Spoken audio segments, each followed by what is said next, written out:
The number one variable of growing your business in this room that is practical, achievable, doable, is how serious you take making content on the internet.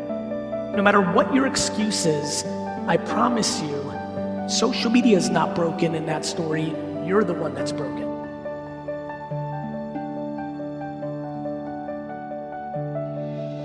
I know what's happening with the 20-year-olds that everybody makes fun of who are picking up incredible market share from a lot of you because they're actually being seen on social. They may not know business yet. And you love making fun of them for that. I got bad news for you. That they'll figure out. People make fun of things until they don't. Success is the beginning of the end. The ROI, I like to say, of a basketball is billions of dollars for LeBron James. It's zero for me. How one plays with the tools is the variable of success. And so we can get into the mindset, very much the intro, which was lovely, thank you, and in depth. I do believe that the far majority of what is the opportunity in this room or the limitation sits in two very simple categories. One's uncomfortably black and white, and one is remarkably gray. This is very clear. If you're sitting in the crowd and you're not doing this work, it's only two things, and they're both interesting. One is audacity. You're audacious that what you did in 1993 or 2001 or 2007 is enough for you to dominate 2022. Or you've lost your ambition, which is okay. I don't think it's a bad thing that you're not as hungry. Maybe you've scratched your itch. Maybe you do want to do other parts in your life, but don't lie to yourself. And understand yourself on where you are in your journey. If you want to sell things, it's a good idea to make it easier for people to buy from you. And so the innovation is the mindset. The innovation is going home now and deciding what you just saw in this talk and saying, is he right or is he wrong? And if you find yourself saying, he's right, but I don't want to, I really mean this, that's okay. But then you have to be honest with yourself of where you are in your career, whether that means maybe doing something else because you don't have fire for it, or being content, which is fine, a beautiful thing if you're content, but you have to be aware that this is all happening around you. One of the great things about COVID is it breaks your patterns.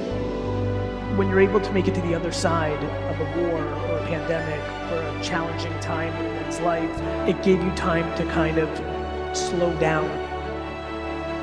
You know, the reality is that life is about understanding the alternative. It's really hard to complain about what milk was put in your Starbucks when you came from dirt. So the number one variable of growing your business is how serious you take making content on the internet. Either you're good at it or you're not, no different than basketball. We need to have a very big conversation in the business world about how much kindness, compassion, empathy are the superpowers of business. Actual kindness means giving without expectation.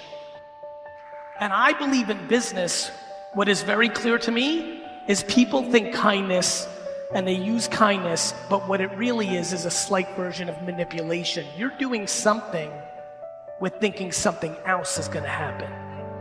You're referring because you think you're gonna, and it's all good. It's nice to maybe think, but don't confuse that with kindness. That's called strategy. Don't say you're kind, say you're throwing out reels and trying to hope it returns. Own what it actually is.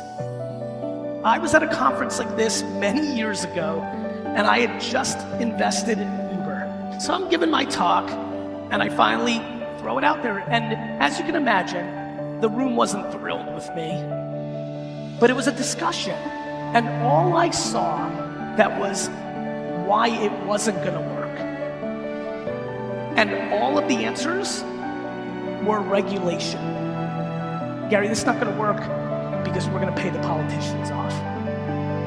Similar to how I hear car dealerships and car people talk about Tesla or direct to consumer.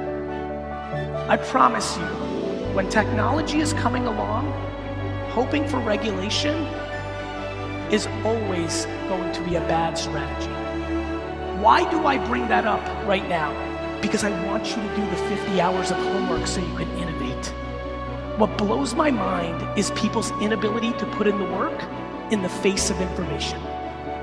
All of you know that this blockchain thing is brewing. You've definitely heard about Bitcoin at this point. You've probably maybe heard of Ethereum. It's happening, and it's gonna affect this industry soonest. This is the book industry for the internet. The blockchain is contracts. Please understand that. Please, it's a very important thing. Please spend 15 hours Googling Ethereum and smart contracts. Get educated, not to play defense, but to play offense. You do 15 to 30 hours of homework, you might just change your career. You might shift slightly in what you're doing now to something else. It's a remarkable time, and one thing I know about an immigrant-centric reality is it's not scared to put in the work. And I really know this statement. It likes to pick which work it wants to do. People don't like change. And change is the only guarantee. What the blockchain eventually will do is change the face of what brokerages, leverage is in the ecosystem. Right now is the time to build your personal brand on the internet, and I mean right now. How you do that can be totally different. You don't need to be over the top or curse like me. You need to be you. I'm me, you be you. But what you need to do is start producing content to educate people on who you are. If you're uncomfortable with the way you look and you don't want to be on video, then do audio and do a podcast. If you're not sure that you can handle the camera, then write on LinkedIn or Facebook. If you feel more comfortable being the hostess with the mostest, start a Facebook group regionally within your area. One of the greatest arbitrages in this industry right now is starting a Facebook group for the local area where you sell, around the town, not around selling homes, bringing people in, building community, and then just happening to be the person that's hosting that group and picking up the business. These are the black and white tactics available to you. How you build your team and how much empathy you have for the consumer on the other side is the other variable. But the opportunity is staggering. It is staggering. I come here, fly across the country and fly back for one reason, to put so much pressure on this room to do the homework. I mean it. The opportunity is so real. You are literally one viral TikTok video away from selling 13 homes because of it.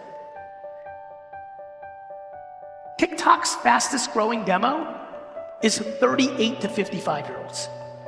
You can still think it's 12-year-olds. It hasn't been 12-year-olds for 2 years. That's the game of no versus the game of yes. That's the game of staying curious.